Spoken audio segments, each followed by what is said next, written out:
Hello dear students, you are most welcome in SKLGD online educational program and you are watching physics with me, physics with Kuldeep sir.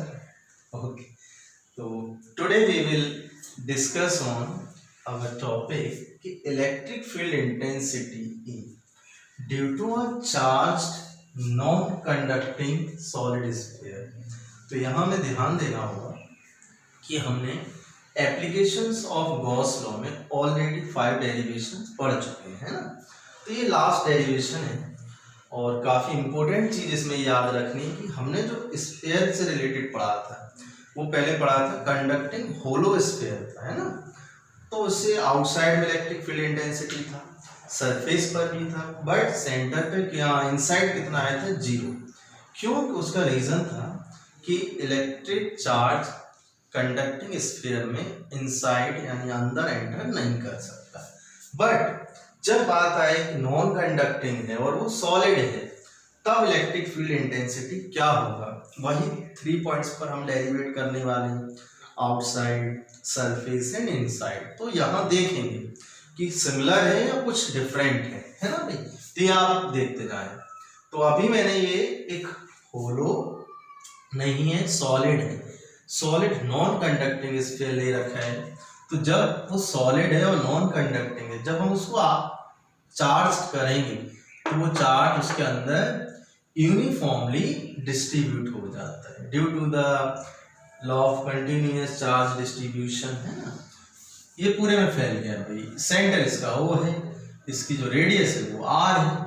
अब इससे x distance पर P कोई point है जहां हमें electric field intensity निकालना है, ठीक। तो हमने इस x को रेडियस मानते हुए और एक गॉसियन सरफेस ड्रॉ करा था, चार्ज बाउंडेड होंगे, clear. Phi E dot A होता है, जानते हैं, phi equal to electric flux equal to E dot A cos theta होता है। बट ये राउंडेड है, स्फीयर है, तो एरिया की डायरेक्शन परपेंडिकुलर हो, है ना भाई। मतलब परपेंडिकुलर होगी तो ई और ए की डायरेक्शन सेम हो गया, एंगल 0। तब phi equal to E dot A आ गया, ठीक। By Gauss law charge upon epsilon naught दोनों के इक्वल रख दीजिए, फॉर्मूला आपका आ जाएगा, ठीक है। E equal to 1/4 pi epsilon naught Q upon x square, clear. अच्छा, ये तो हो गया आउटसाइड पर। अगर यही सरफेस पर देखते भाई कि सरफेस पर कितना होगा, तो जब सरफेस की बात आएगी तब P पॉइंट यहां लेना होगा भाई, ठीक है। और यहां इलेक्ट्रिक फील्ड, हमें इलेक्ट्रिक फील्ड इंटेंसिटी फाइंड करनी होगी। तब यहां सेम रहने वाला है, यही एरिया चेंज हो जाएगा। क्या सरफेस एरिया भाई कितना रहेगा, पूरे का बाहर है तो सरफेस एरिया कितना रहेगा, 4 पाई आर स्क्वायर, ठीक। तो आर स्क्वायर, तो ये भी वही सेम फॉर्मूला है, ठीक है, जो कंडक्टिंग होलो स्फीयर था। तो यहां तक तो डेरिवेशन सेम है और इजी है। अब आगे देखते हैं कि अगर यही P पॉइंट कहां ले लिया जाए, अंदर ले लिया जाए, तब क्या होगा, इनसाइड में। और इस डिस्टेंस को मान लीजिए x। अब ये वाले डिस्टेंस हम लोग रिमूव कर देते हैं, इसे रफ कर देता हूं मैं, ठीक है। अब हम कर रहे हैं डेरिवेशन किस पर, कि जब इलेक्ट्रिक फील्ड इंटेंसिटी निकालनी हो और पॉइंट कहाँ हो, इनसाइड हो भाई, तो इनसाइड में कितना होगा, ठीक है। अंदर वाले पॉइंट पर इलेक्ट्रिक फील्ड इंटेंसिटी का फॉर्मूला क्या आएगा भाई, हाँ। तो देखिए, सबसे पहली बात कि इसकी हम चार्ज डेंसिटी निकाल सकते हैं, ठीक। ये अंदर पॉइंट है तो सबसे पहले गॉसियन सरफेस ड्रॉ करो जिसकी रेडियस कितनी हो, x हो, ठीक। ये हमने गॉसियन सरफेस ड्रॉ कर लिया, ठीक, जिसकी रेडियस कितनी है, x है। और वॉल्यूम चार्ज डेंसिटी कितनी होगी भाई, रो, इक्वल टू, हमें पता है जनरल फॉर्मूला है कि वॉल्यूम चार्ज डेंसिटी पूरे स्फीयर की कितनी होगी, Q अपॉन 4/3 पाई R क्यू। ये तो होगी, ये तुम्हारे पास फॉर्मूला है ऑलरेडी, ठीक है। ये वॉल्यूम चार्ज डेंसिटी ये उतनी होती है।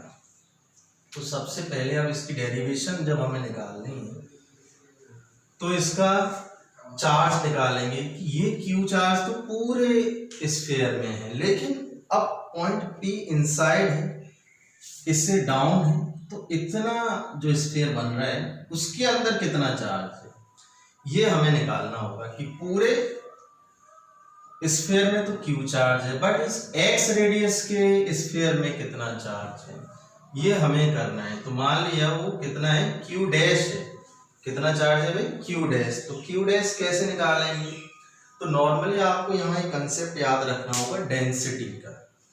जैसे डेंसिटी मास पे डिपेंड करती है ना, ये तो डेंसिटी का फॉर्मूला क्या होता है, मास अपॉन वॉल्यूम। जैसे वाटर है, अब वाटर आपके पास एक जग में है या एक ड्रॉप है, जब दोनों की डेंसिटी आप कैलकुलेट करेंगे तो अलग अलग होगी क्या, सेम रहने वाली, क्योंकि density is a property, it does not depend on ये वेरीज नहीं करता है, does not depend on different thing, केवल मास और वॉल्यूम पे डिपेंड करेगी। तो वॉल्यूम वाटर का कितना होता है, 1000 किलोग्राम पर मीटर क्यूब। अब ये वाटर आपके पास एक बकेट में हो या एक ड्रॉप हो, सेम ही रहने वाला है, मटेरियल पे डिपेंड करेगा कि वो किस टाइप का मटेरियल। अब यहाँ हमारे पास ये charge density, volume charge density कितना है भाई, Q upon charge upon 4/3 pi R cube. तो ये तो चेंज नहीं होगा, हाँ चार्ज चेंज हो सकता है कि होलो पूरे कंप्लीट स्फीयर में चार्ज Q था, बट इसमें थोड़ा सा क्या होगा, कम दिख रहा है, तो उसे क्या मान लिया Q डैश। तो वही फॉर्मूला लगाएंगे भाई, है ना। तो चार्ज इक्वल टू क्या होगा, जनरली उसका वॉल्यूम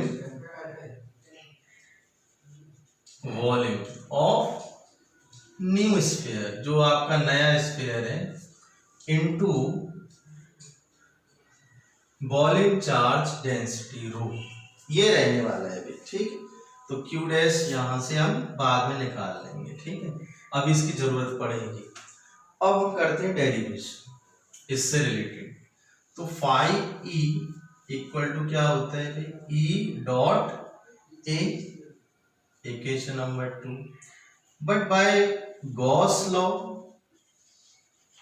क्या होगा, phi E equal to Q upon epsilon. अब यहाँ Q हम कौन सा वाला लें, कैपिटल टोटल चार्ज या Q डैश, तो यहाँ लेंगे Q डैश लेंगे भाई, कितना लेंगे, Q डैश। क्यों Q डैश लेना पड़ा है भाई,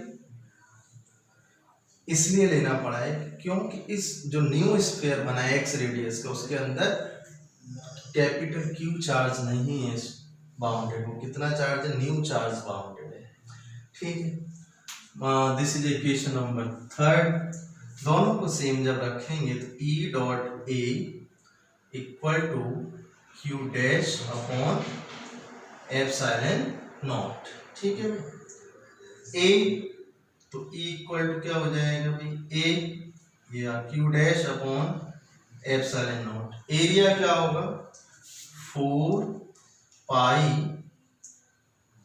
एक्स स्क्वायर, क्या आएगा भाई, 4 पाई एक्स स्क्वायर, क्योंकि एरिया भी न्यू वाले स्फीयर का होगा, ठीक है। अब इसमें आप Q डैश की वैल्यू पुट कर सकते हैं। Q डैश की वैल्यू क्या होगी, यहाँ निकाल लीजिए मैंने, तो वॉल्यूम कितना होगा, 4/3, ठीक, 4/3 पाई एक्स क्यूब इंटू रो, यही रहने वाला है।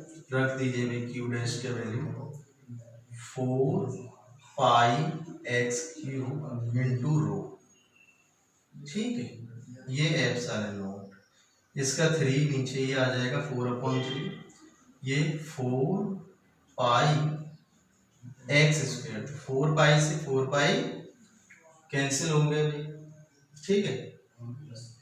और फिर क्या बचेगा, इस x से एक x भी कैंसिल, तो यहाँ रह जाता है आपका x रो नॉर्मल वॉल्यूम चार्ज डेंसिटी, इसकी वैल्यू पुट कर सकते हैं आप Q अपॉन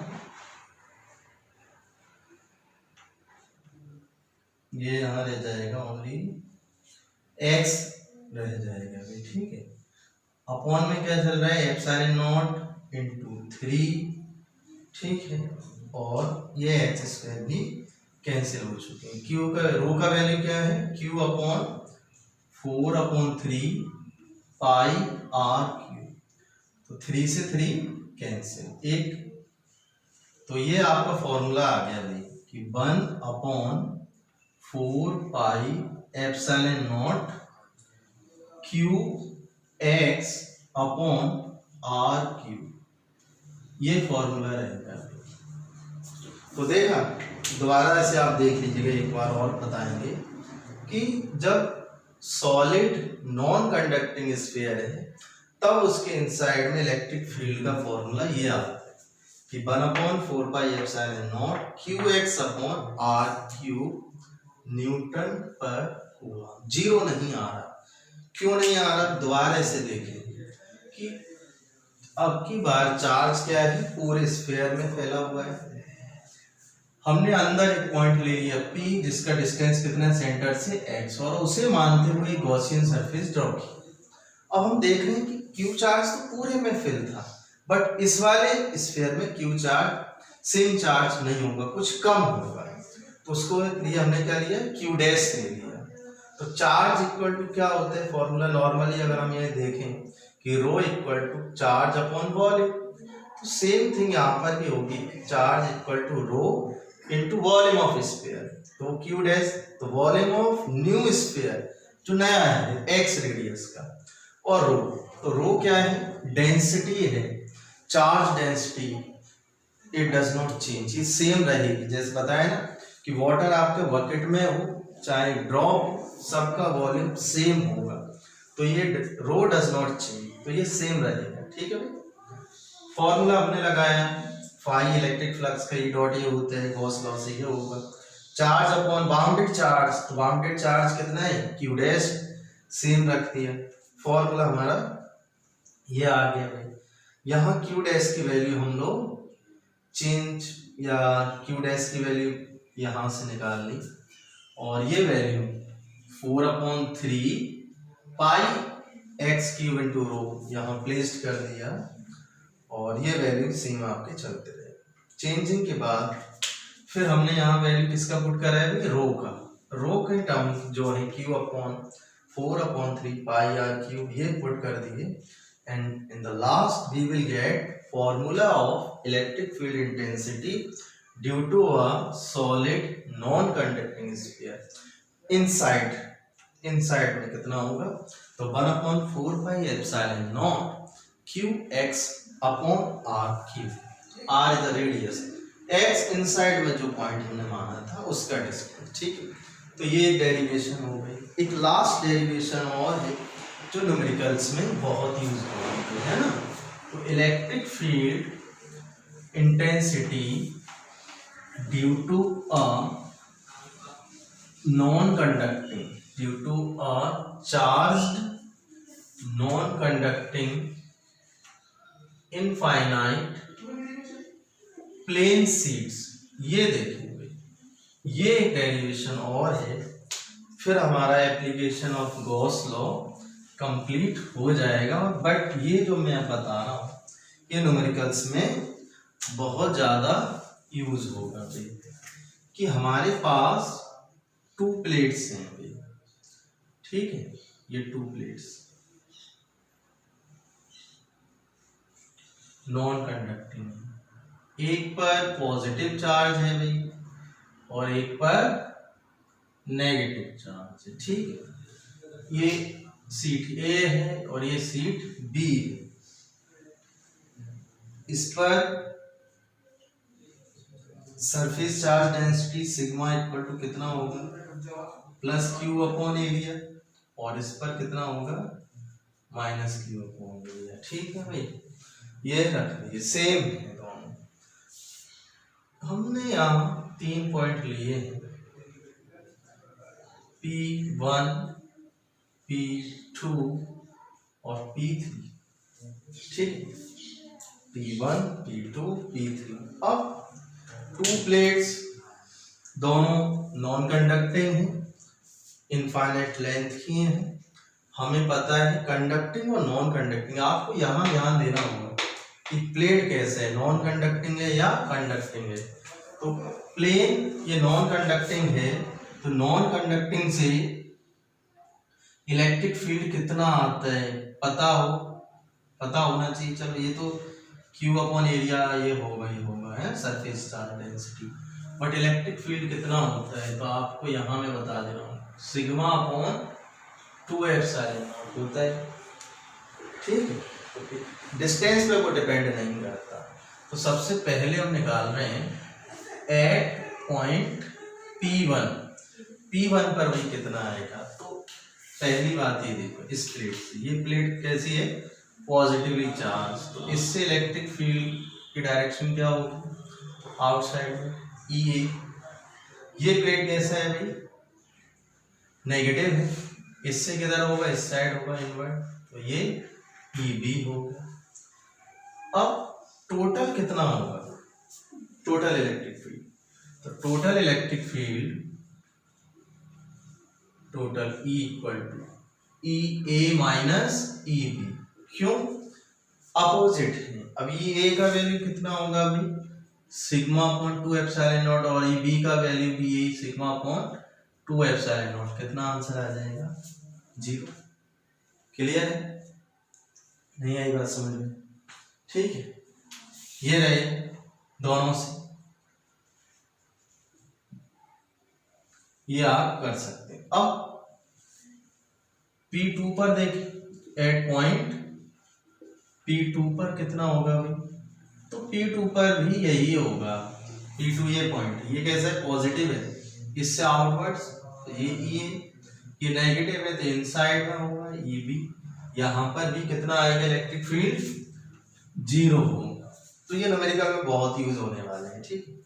अब थर्ड पॉइंट एट पॉइंट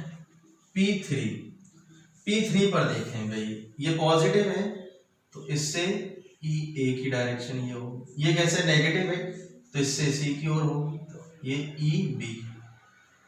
दोनों डायरेक्शन कैसे हैं, सेम है, तो net electric field E equal to EA plus EB add हो जाएगा, तो sigma upon 2 epsilon naught plus sigma upon 2 epsilon naught equal to sigma upon epsilon naught newton per coulomb, ठीक है।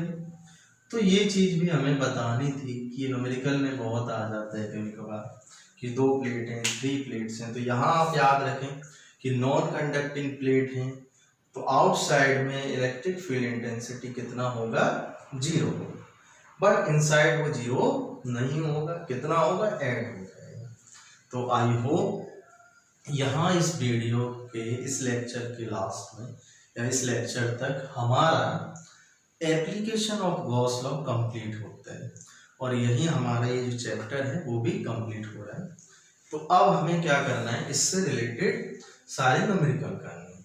नहीं आ रहे पूछिए, MCQ करें, वेरी शॉर्ट करें, शॉर्ट करें, लॉन्ग करें, हर तरीके के क्वेश्चंस मैंने थियोरेटिकली यहाँ आपको सारे समझा दिए हैं। कितनी थ्योरी यूज होगी न्यूमेरिकल में ये भी बता दिए। अगर फिर भी नहीं आता तो न्यूमेरिकल आप हमसे पूछें, कमेंट बॉक्स में टाइप करें, ठीक। तो आई होप ये आज का टॉपिक आपको बहुत अच्छा लगा होगा, काफ़ी यूजफुल है, ठीक है। तो thank you for watching physics with me, okay bye.